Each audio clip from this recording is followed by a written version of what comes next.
हे सर्वांनाच गणितात असतं. तर चला पाहूया आपण याची सूत्रे. अंतर बरोबर काय?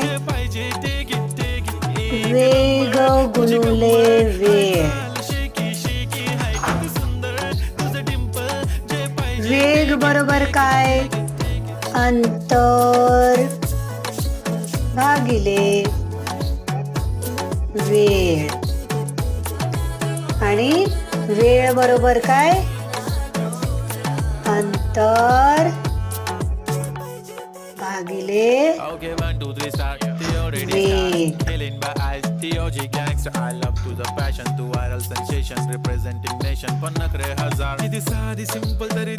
हे खूप सोपं आहे आणि हे सगळ्यांनी लक्षात ठेवायचं.